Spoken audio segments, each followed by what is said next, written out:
Assalamualaikum warahmatullahi wabarakatuh. Sahabat sekalian, oke, kita masuk pada inti dari komunikasi.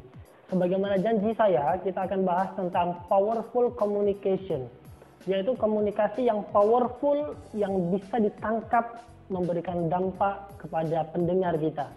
Nah, sahabat sekalian, powerful communication memiliki 3 unsur. Berapa unsur? 3. Unsur pertama adalah unsur kata-kata. Unsur kedua adalah unsur intonasi. Nah, unsur ketiga adalah unsur gerak tubuh kita. Nah, sahabat sekalian, bagaimana setiap unsur ini ternyata memberikan pengaruh terhadap komunikasi kita. Banyak begitu penelitian yang mengatakan berbeda-beda kontribusi setiap unsur yang ada. Akan tetapi porsinya hampir sama. Nah, berikut sahabat sekalian, bahwasanya kata-kata yang kita berikan, kalimat-kalimat yang ada itu hanya memberikan efek 7% dari komunikasi kita. Ya, hanya 7%. Intonasi pembicaraan kita, naik turun suara kita, tinggi rendah nada kita, ini memberikan efek powerful communication adalah 38%.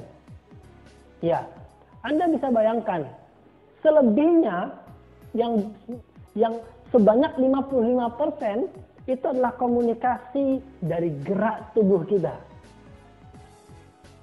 Ya, percaya atau tidak, saya buktikan. Sahabat sekalian, saya ulangi lagi, ya. Kata-kata, intonasi dan gerak tubuh.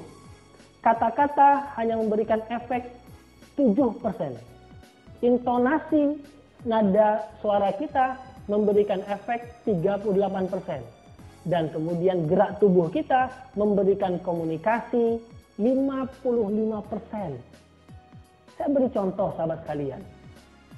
Ketika ada seseorang datang kepada kita dan dia mungkin tidak berkata-kata kepada kita, dia tidak mengeluarkan intonasi kepada kita, tapi ternyata dia memberikan gerak tubuh yang membuat kita merasa tidak enak. Anda pernah merasakannya? Pernah? Ya. Atau saya beri contoh begini. Anda melihat saya. Oke. Kemudian ketika saya berdiri, Anda melihat seorang teman saya datang. Ketika teman saya datang, saya tidak berkata-kata, saya tidak mengeluarkan intonasi, tapi saya mengeluarkan gerak tubuh. Ketika teman saya datang, saya begini.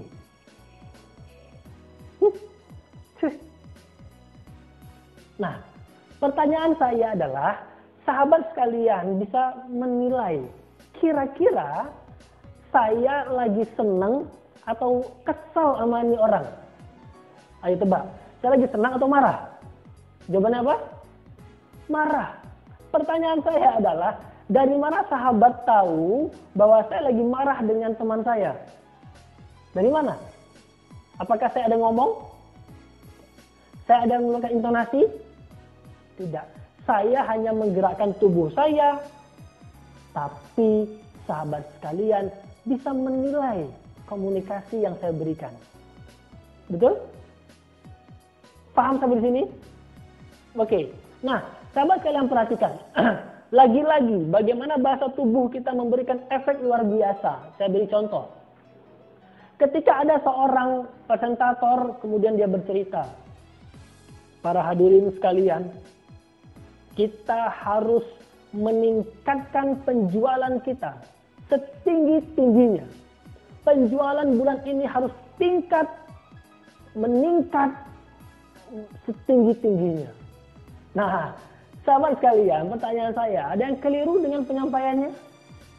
Ya, karena penyampaiannya, gerak tubuhnya tidak sesuai dengan apa yang diucapkan dan diintonasikan. Sehingga apa? Sehingga komunikasi yang tersampaikan menjadi sangat bias. Tidak dapat ditangkap dengan baik. Maka dari itu sahabat sekalian, perhatikan. Ketika kita berkomunikasi, selaraskan antara ucapan, selaraskan antara intonasi, dan selaraskan dengan perbuatan fisik kita. Artinya, apa yang kita ucapkan harus disesuaikan dengan intonasi kita. dan juga harus disesuaikan dengan gerak tubuh action kita.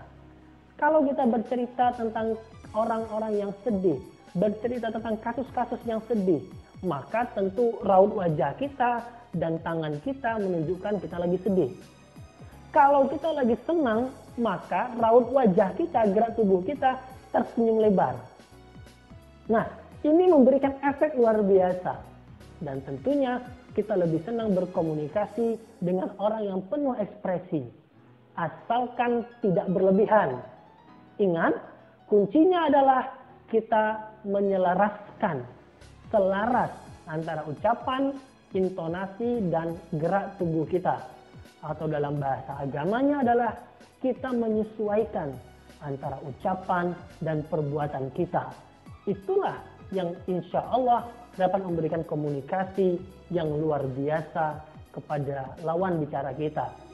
Pembahasan powerful communication, gerak tubuh, kita akan bahas pada sesi berikutnya khusus berkenaan tentang gestur atau motion gerak tubuh kita.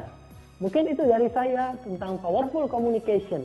Dan saya yakin sahabat sekalian bisa mempraktekkannya dengan cara yang baik dan benar. Assalamualaikum warahmatullahi wabarakatuh.